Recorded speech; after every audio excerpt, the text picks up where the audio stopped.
नमस्कार दोस्तों, स्वागत है आपका एग्जाम बुक चैनल में।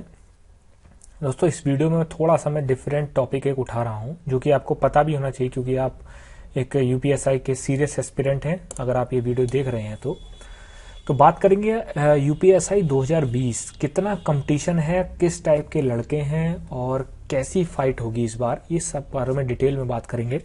और थोड़ा सा ये भी बात करेंगे कि आप किस लेवल में, जब पूरी फाइट आपको जो है पता है, आपको पता है कि कंपटीशन किस हिसाब से होगा, तो फिर हम लेवल मतलब किस तरफ अपनी डायरेक्शन बढ़ाएं, किस तरफ हम जो है अपना एक पढ़ाई का नज़रिया रखें, पढ़ाई के तरीका रखें कि हमारा जो है कंपटीशन आसान तरीके से जो है वो क्रैक हो जाए।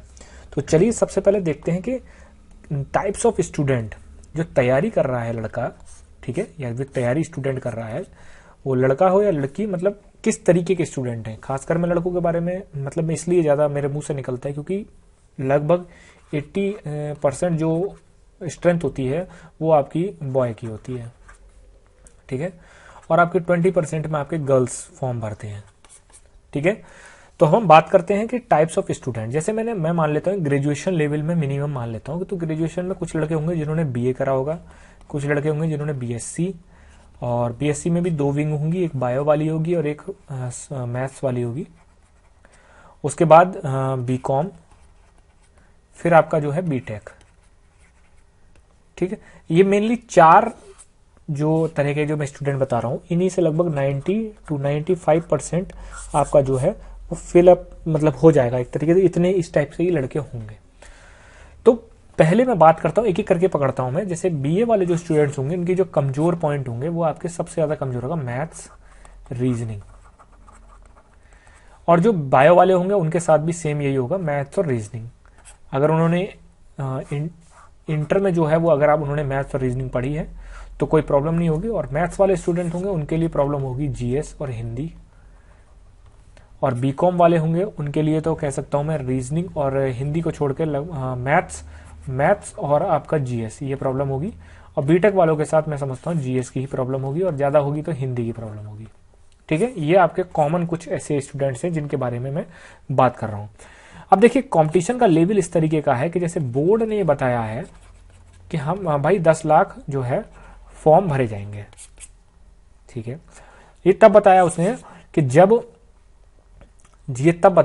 जब भाई एज रिलैक्सेशन नहीं मिलेगा। अब क्या है कि जैसे कि बोर्ड ने एक हलफनामा भरा था, सुप्रीम कोर्ट में एक जो है हलफनामा भरा था, उसमें एक आता कि सर 2016 के बाद से हम हर साल जो है वैकेंसी निकालेंगे। और इस बार उन्होंने जो आपका जो टेंडर वाला जो एक पूरा नोटिस आया था उसमें भी ये लिखा हुआ था कि 2017, 18, 19 इन 19 और 20 ये आपकी वैकेंसी जो है, इस वैकेंसी को कवर किया जा रहा है, ठीक है। तो अगर जैसे बोर्ड मान लीजिए अगर एज रिलैक्सेशन देता है, जिसके चांसेस अब थोड़े थोड़े बन रहे हैं, क्योंकि अगर एज रिलैक्सेशन नहीं देगा तो हो सकता है कि उस हलफनामे को लेकर ही कोई कोर्ट चला जाए कि एज रिलैक्सेशन के लिए कि भाई हम इन्होंने जो है कहा तो ये है कि 2016 के बाद से लेके जो है अब तक के जितने भी स्टूडेंट हैं उनको मतलब हम हर साल की भर्ती निकालेंगे, लेकिन हर साल भर्ती निकाली नहीं है। और जब आप ये कह रहे हो कि हमने 2018 से लेके 2020 तक की सारी वैकेंसियां निकाली हैं एक बार में, तो फिर आपको उनको भी मौका देना चाहिए, ठीक। तो कहने का मतलब है चांसेस हैं, लेकिन मैं श्योर शॉर्ट अभी मतलब आपसे ये कहूं कि नहीं, यह हो ही रहा है। जैसे कुछ चैनल जो है वो बहुत ज्यादा दावा करते हैं, मैं चैनल का क्रिटिसाइज नहीं करता हूं, बस मैं आपसे ये कहता हूं बिवेयर रहिए, अवेयर रहिए कि आपको क्या देखना है क्या नहीं देखना है।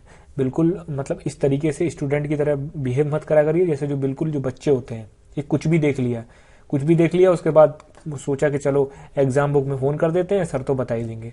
पहले तो आप कचड़ा देखिए मत, उससे बचिए, कचड़े से, ठीक है, वो गंदगी से बचिए कि जो मतलब इस तरीके से वो थंबनेल इस तरीके से बनाते हैं कि आप उनको देखने को मजबूर हो जाओगे, ठीक। तो इस तरीके से थोड़ा बचिए कि एग्जाम नहीं दिसंबर में हो रहा है, नहीं कि जनवरी में हो रहा है, ठीक है, पक्का पता है, 100% श्योर है, ठीक है, सब कुछ पता है, ठीक। यही चैनल से तो 2 महीने पहले ये कह रहे थे नवंबर में हो रहा है, यही चैनल थे जो बाद में कहने लगे नहीं अब दिसंबर में हो रहा है। तो आप खुद सोचिए ना कि एक ही बार आदमी, एक ही चैनल आपको 15 बार बेवकूफ बना रहा है और आप बनते चले जा रहे हो आप, ठीक है। तो लेकिन वो मैं उसमें ज्यादा नहीं कह सकता हूं।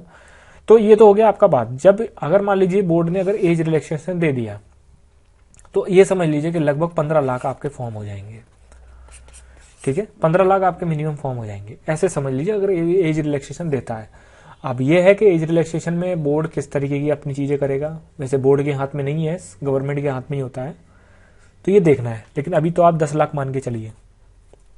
ठीक है, अब देखिए इसमें क्या होगा, इसमें जो बीए वाले स्टूडेंट होंगे, जो बीएससी वाले होंगे, जो बीकॉम वाले होंगे, इनसे मतलब ऐसा कह सकते हैं कि बीए, बीएससी और बीकॉम थोड़ा सा ऐसा कह सकते हो कि इस तरीके का सिग्नल बना देते हैं हम।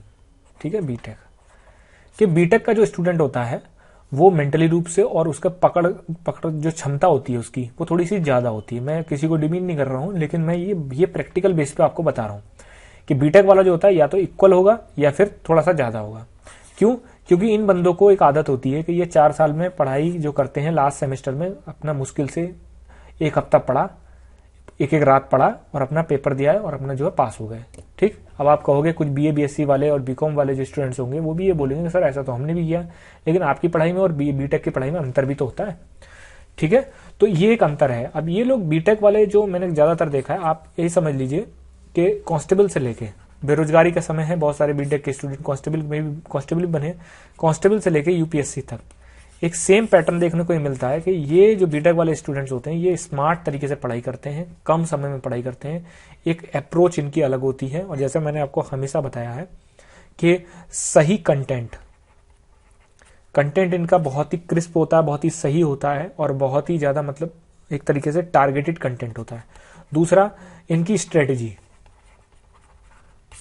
स्ट्रेटेजी और इनका कंटेंट के हिसाब से ही एग्जाम निकाले जाते हैं। और आज मैं आपसे ये चीज कह देता हूं कि जब फाइनल रिजल्ट आएगा 9534 का, तो उसमें से ये देख लेना कि कम से कम 40% लड़का वो होगा जो बीटेक होल्डर होगा। ठीक है, क्योंकि आप ये जो बंदे हैं बीए बीएससी बीकॉम वाले, ये आज भी परंपरागत तरीके से तैयारी कर रहे हैं। पूरे पूरे दिन तैयारी करनी है उनको, पूरे पूरे दिन लाइव क्लास लेनी है और पूरे दिन बढ़िया तरीके से आराम से हैंड रिटन नोट्स बनाने हैं उनको। ठीक, और मतलब एक तरीके से ऐसा कि जैसे कि उनको ये फील कराना है कि नहीं मैं बहुत मेहनत कर रहा हूँ। ठीक है, उनको ये समझ में नहीं आता कि 15 से 16 घंटे तो एक यूपीएससी की तैयारी करने वाला भी नहीं पढ़ रहा है जो आप पढ़ रहे हो। जब आप 10 घंटे लाइव क्लास देख रहे हो तो इसका मतलब आप क्या कर रहे हो, उस लाइव क्लास को आपने पूरे दिन में रिवाइज किया नहीं किया। ये चीजें नहीं समझ में आ रही है, कोई बात नहीं, मैं ये नहीं कहता हूं जब रिजल्ट आएगा मैं तो चाहता हूं सभी का हो जाए, लेकिन देखिए इतना मैं आपको बता देता हूं कि 10 लाख में से होना सिर्फ 9534 का है, इतना मैं आपको बता के चल रहा हूं। ठीक, तो अपने दिमाग में आप खुद समझ लीजिए कि किसका होना है किसका नहीं होना है।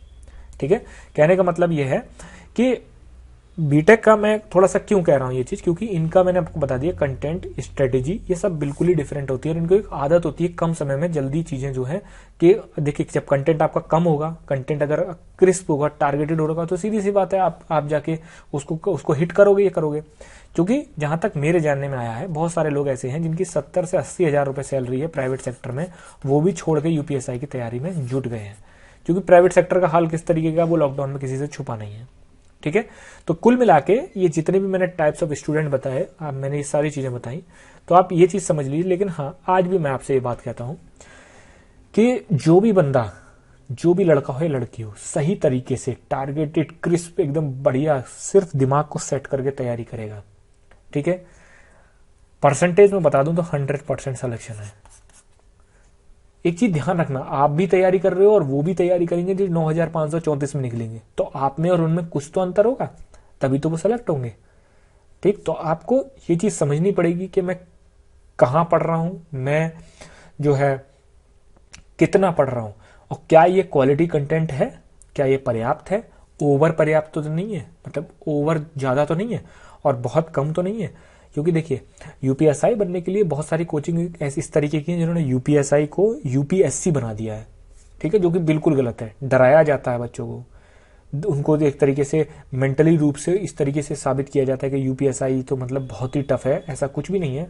मैं उन सभी लोगों से कहता हूं जो कॉर्पोरेट सेक्टर में है, जो डिफेंस में है और जिनका किसी कारणवश परिवार से किसी तरीके से वो टूटे हुए हैं, वो दुख में है, ठीक है, या फिर, तो मैं उनसे सिर्फ इतना कहना चाहता हूं अभी भी समय है, तैयारी में उतरिए, तैयारी करिए। ठीक है, एग्जाम बुक आपके साथ है और हमेशा रहेगा। सही दिशा दिखाने का मेरा काम है। बहुत लोगों को खराब भी लगता है, लेकिन मेरे को उन लोगों से कोई मतलब नहीं है जिनको खराब लगता है। मुझे ये लगता है कि अगर कुछ जो बच्चे देख रहे हैं उनको कुछ फर्क पड़े, ठीक है, कि वो सही समझ जाए। मैंने आपसे बार बार ये चीज कही है, कंटेंट अच्छा होना चाहिए, चाहे वो खुद का बना हुआ हो, चाहे वो बुक का हो, चाहे वो किसी यूट्यूब चैनल की कोचिंग का हो, किसी का भी हो, आपका सिलेक्शन होना ही है, ठीक है। क्योंकि देखिए 9,534 का मतलब ऐसा समझ लीजिए कि प्रदेश के हर गली मोहल्ले से एक आध लड़का तो सेलेक्ट हो गई होगा। अगर आप भी उस गली मोहल्ले से हुए और आपका सिलेक्शन नहीं हुआ तो वही गली मोहल्ले वाले लोग ना आपका निकलना मुश्किल कर देंगे। समझ गए? ये मैं सोशली रूप से आपको बता रहा हूं कि जब आपको बहिष्कृत होना पड़ेगा। तो इसीलिए दिमाग के पुर्जे खोलिए, सही तैयारी करिए। कहां पर आपकी तैयारी जा रही है इसका मूल्यांकन संडे में किया करिए कि क्या आपने 6 दिन में जो पढ़ा वो पर्याप्त था, या फिर 6 दिन में जो मैं पढ़ रहा हूं और आगे भी मैं पढ़ूंगा क्या इतना मैं ठीक कर रहा हूं, ठीक है। इन सब चीजों का मूल्यांकन करिए। और जो लोग तैयारी में उतर रहे हैं या फिर ये सोच रहे हैं कि समय कम बचा है, उन यूट्यूब चैनल से आप बचिए जो आपको गलत तरीके की जानकारी देते हैं, जिनका काम ही यही है कि पूरे दिन में आप वीडियो निकालेंगे और उनको गलत तरीके से करेंगे। असल में रियल जानकारी उनके पास भी नहीं है, और मैं दावे से कह सकता हूं किसी के पास रियल जानकारी नहीं है भर्ती बोर्ड के अलावा। और भर्ती बोर्ड आपको बताने से रहा, इतना तो हम भी जानते हैं, ठीक है। तो कहने का मतलब यह है कि आपको समय रहित, इस समय मैं आपको क्या बोला, गोल्डन टाइम है ये, गोल्डन टाइम। इस समय तैयारी में अगर कोई नया भी उतर रहा है ना, वो भी एग्जाम क्वालिफाई कर सकता है। बस शर्त दो है, right content, right strategy. Otherwise in दोनों में से किसी एक का कॉम्बिनेशन नहीं बना तो बस तैयारी ही करते रह जाओगे और कुछ नहीं होगा, ठीक है। बार बार कह रहा हूं 10 लाख में से 9,500 ही पास होने हैं। तो अब ये देख लीजिए कि बाहर कितने लोगों को जाना है। कुछ लोग पहले ही रिटर्न में बाहर हो जाएंगे, पहले ही चरण में बाहर। कुछ लोग डीवीपीएसटी में होंगे जो कि बहुत कम चांस कम होते हैं। और कुछ लोग जो बाहर होंगे कहाँ किस में होंगे, आपका रनिंग में, ठीक है। तो जो छटनी आएगी, जो क्रीम आएगी, वो आएगी 9,534 की। तो दोस्तों तैयारी में अभी भी मैं एक बात कह देता हूं कि जो लोग अभी भी तैयारी में उतरना चाहते हैं या सोच रहे हैं, उन लोगों का मत सोचिए। यही लोग हैं जो आज से 2-3 महीने पहले ये कह रहे थे कि नवंबर में एग्जाम होगा, नवंबर आने वाला है, कुछ नहीं, नोटिफिकेशन तक नहीं आया। यही वो लोग हैं जो ये कह रहे थे कि दिसंबर में एग्जाम होगा, और बहुत बड़ी बड़ी दिग्गज कोचिंग वाले कह रहे थे, ठीक, जिनकी ऑनलाइन कोचिंग चलने की दिसंबर में ही होगा, वो भी नहीं हुआ। जनवरी में चांसेस नहीं है, फरवरी में भी चांसेस नहीं है। एग्जाम आपका मार्च लास्ट और अप्रैल से पहले होने के चांसेस बहुत कम, मतलब 1% से भी कम मानूंगा मैं, या फिर आप समझ लीजिए होगा ही नहीं, जो आपको जनवरी या फरवरी में एग्जाम कह रहा है। और हाँ, बहुत लोगों के दिमाग में यह है कि 2018 में तो ऐसा ही हो गया था। देखिए हर तरीके की, हर वैकेंसी का अपना अलग होता है हिसाब, ठीक है। ये ऑनलाइन एग्जाम है, ऑनलाइन एग्जामों में आपको पता है कि एक लिमिटेड आपके सेंटर्स होते हैं, ठीक है। उसके बाद आपका कोविड का टाइम चल रहा है, तो सीधी सी बात है पूरे प्रदेश में, सारे जिलों में, जिलों के हर शहर या हर जगह जो है आपका सेंटर नहीं डाले जा सकते। तो इसीलिए एग्जाम का जो है वो आपका मार्च अंत या अप्रैल में है, ठीक है। उससे पहले चांसेस बहुत ज्यादा कम है। तैयारी अपनी अच्छे से करते रहिए। तैयारी नहीं करेंगे तो सीधी सी बात है। और हाँ, गधे और घोड़े वाली तैयारी में भी आप जो है अंतर रखिए। थोड़ा सा मैं बातें कड़वी बोल देता हूँ, लेकिन वो आपके लिए आज नहीं तो कल बहुत फायदा करेगी। गधे की तरह परंपरागत रूप से ईंटें मत ढोइए, स्ट्रेटेजी बनाइए, दिमाग से चलिए, ठीक है। अपना दिमाग खोलिए। कल को दरोगा बनेंगे, इन्वेस्टिगेशन जब केस फंसते हैं ना, तब दिमाग की धज्जियां उड़ जाती हैं कि यार ऐसे कैसे कर सकता है कोई, या ये कैसे हो गया। तो इन्वेस्टिगेशन करने में कम दिमाग नहीं जाएगा। तो अभी आप 21 साल के हैं, मिनिमम मैं 21 मान के चलता हूँ, मैक्सिमम मान के चलता हूँ 28, ठीक है। इस बीच में बच्चा जो है इस एज को अडल्ट में आना जाता है। अडल्ट का मतलब आप डिसीजन स्वयं ले सकते हैं, ठीक है। तैयारी अपनी बढ़िया तरीके से करे रहिए। मैं बार बार आपको बोल रहा हूँ कि किसी भी रूप में, कैसे भी आपकी किसी भी तरीके की कोई भी क्वेरी हो, आप कमेंट बॉक्स में कमेंट करिए। मैं आपके लिए हमेशा चीजें जो हैं वो आपको ये बताता रहता हूँ, ठीक। जीएस से रिलेटेड ये है कि इंग्लिश मीडियम का आपका बैच जो है, अब बहुत सारे लड़कों को ये प्रॉब्लम रहती है कि मैं बैच क्यों चलाता हूँ, या फिर मैं पेड मतलब जीएस क्यों करा रहा हूँ। दोस्त 70% लड़के 2016 में जीएस में फेल हुए थे। अगर आप जीएस को स्किप करके चलते हैं या, और जीएस एक समुद्र की तरह है, प्रशांत महासागर की तरह है, अगर आपको एक्यूरेट नहीं पता है कि कहाँ पर मुझे डुबकी लगानी है तो आप पूरे समुद्र में घूमते रह जाओगे, ठीक है, और आपको वो चीज़ नहीं मिल पाएगी। ठीक, इसलिए सही टारगेटेड चीज़ क्या पढ़नी है, सब कुछ नहीं पढ़ना होता है जीएस में। ठीक है, पूरे पूरे दिन लेकर जीएस नहीं बैठा जाता है, जीएस को पढ़ने के तरीके अलग होते हैं। यही संविधान जो है, जो संविधान आप पढ़ रहे हैं, यही संविधान सुप्रीम कोर्ट के जज भी पढ़ते हैं, यही संविधान एक वकील पढ़ता है, यही संविधान एक यूपीएससी में आईएएस बनने वाला पढ़ता है, और यही संविधान आपका यूपीएसआई पढ़ता है। क्या अंतर है फिर सब में?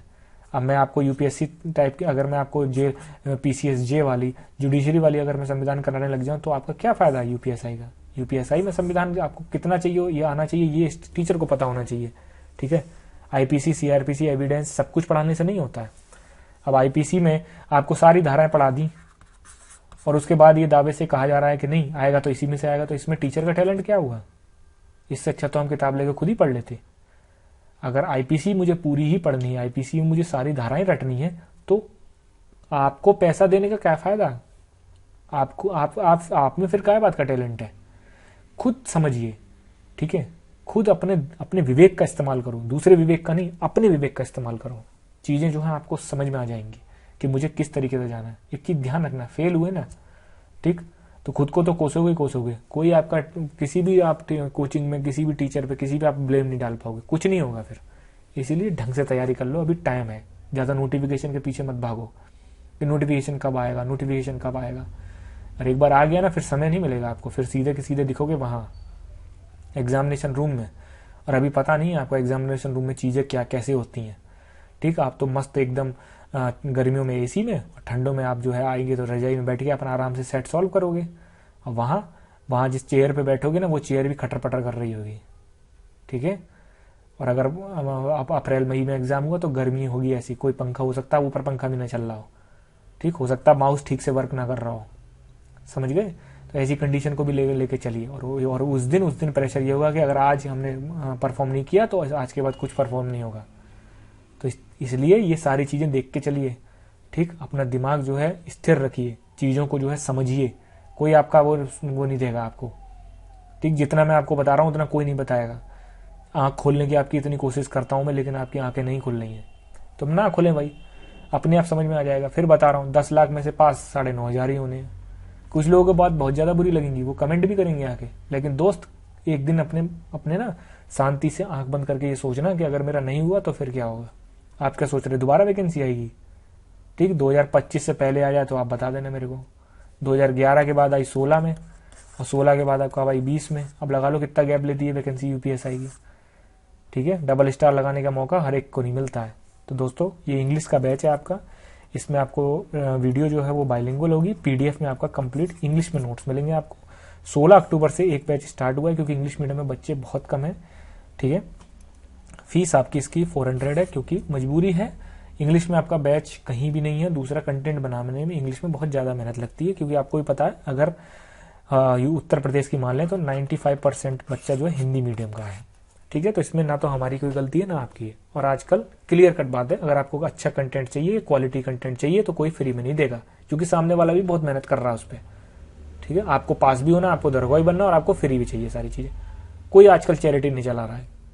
ठीक है, सबका एक दूसरे से इंटरलिंक चीज है। आप हमें दोगे, आप हमसे पढ़ोगे, कंटेंट लोगे, कल को सेलेक्ट हो जाओगे, तो हो सकता है आप जो है थोड़ा बहुत एक 2 दिन याद कर लो, लेकिन कम से कम आपको सुकून तो ये होगा कि हाँ मैं सेलेक्ट हो गया, चलो मेरा जो है पैसे जो है मेरे वसूल हो गए। ठीक, और ये 400-500 रुपए में कुछ नहीं जाता। आजकल क्या होता है, एक बुक भी नहीं आएगी ढंग से, लक्ष्मीकांत खरीदने चले जाओ 550-600 रुपए की बुक है। ठीक, हिंदी मीडियम का बैच आपका 20 अक्टूबर से स्टार्ट हुआ है, फीस आपकी इसकी 250 रुपए। ठीक है, किसी को भी अगर किसी भी तरीके की कोई क्वेरी हो तो ये 2 नंबर दे रखे हैं, इन 2 नंबरों पर जो है संपर्क कर ले, 9760657784 और ये दोनों नंबर। ठीक है, व्हाट्सएप पर पूछना, इस पर कॉल भी लग सकती है और इस पर व्हाट्सएप भी लग सकती है, और इस पर भी आपकी कॉल और व्हाट्सएप दोनों है। ठीक है, अपना विवेक का इस्तेमाल करिए, अपना दिमाग लगाइए, अपनी बुद्धि लगाइए। ठीक, ये मत सोचिए कि नहीं क्या नाम है मैं तो सेल्फ स्टडी कर सकता हूँ। बिल्कुल सही, मैंने आपको हमेशा बताया, सेल्फ करिए, नोट्स से लीजिए, कोचिंग से पढ़िए। रिजल्ट हमेशा पॉजिटिव होना चाहिए, मतलब सिलेक्शन होना चाहिए, नहीं तो स्थिति आप समझ सकते हो क्या होगी। मैं डरा नहीं रहा हूं, मैं सच्चाई से आपको वाकिफ करा रहा हूं। सच्चाई यही है। ठीक, कि जिस दिन आप एग्जामिनेशन रूम में बैठ के देख रहे होंगे बस उस दिन ये सोच के जाना कि दोस्त आज मुझे पूरी ताकत के साथ स्कोर करना है, क्योंकि रूम में बैठ के तो मैंने सेट मान लिया। और जिसको अगर थोड़ा सा भी अंदाजा है ना, थोड़ा सा भी उसके दिमाग में अगर ये आ रहा है कि नहीं मेरा तो सिलेक्शन हो जाएगा, मेरी तो तैयारी पूरी है, बिना पहले कभी सॉल्व किए हुए लास्ट ईयर के पेपर निकाल ले 2-3, अपने आप अकल ठिकाने आ जाएगी कहाँ जा रहे हो आप। ठीक है, पिछली बार का पेपर ना तो बहुत ज़्यादा टफ था ना बहुत ज़्यादा सिंपल था, एवरेज पेपर था। ठीक है, लेकिन इसको अपर एवरेज बोलेंगे, मतलब बिलो एवरेज से थोड़ा ऊपर। पेपर बहुत अच्छा बना था। ठीक, पेपर में आप ये नहीं कह सकते कि नहीं मैं जो है इसको धुएं निकाल देता पेपर के, बिल्कुल ऐसा नहीं हो सकता। और इस बार का पेपर भी ऐसा ही आएगा। ठीक है, और उसमें चेंजिंग होगी तो बस क्वेश्चन के उसमें चेंजिंग होगी, बाकी पेपर आपका ऐसा ही आने वाला है। तो तैयारी का लेवल आप इस हिसाब से ही रखिए। ठीक है, धन्यवाद।